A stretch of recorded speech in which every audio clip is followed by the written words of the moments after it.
When the Twin Towers fell and we heard that on the news like everyone else, I knew I would be getting a call to deploy to the World Trade Center. First landed in New Jersey. We landed at a military base, and there was a lot of tension in the air. You know, everybody there was armed and, you know, being prepared should another attack happen. And then we went to work.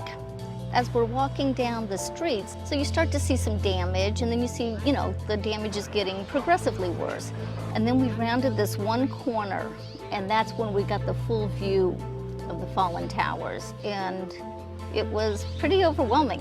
You know, you just stopped and you looked at it and you said, where do we even begin to search this? Now that was my reaction. Abby had a totally different reaction, of course. Yeah, most of these dogs are trained to get very excited when they make a find. He's an outstanding working dog, and if there's anything down there, he'll find it. When she first saw the search site, she started pulling on her leash. She was ready to go to work. She was all excited because to these dogs, you know, they don't know the difference between real and training.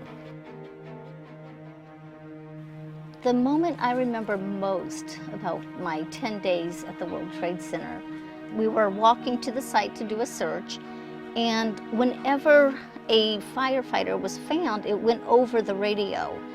And so it had just come over the radio that one of his friends' body had been found. And so he was broken up, you know, we just happened to be right there. He reached down and he buried his head in Abby's neck until he was able to regain his composure, you know, and that's the kind of work these dogs do that most people don't realize.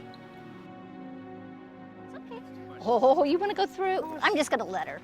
Okay, ready? Go through. Makes her feel like she's still part of. Hi.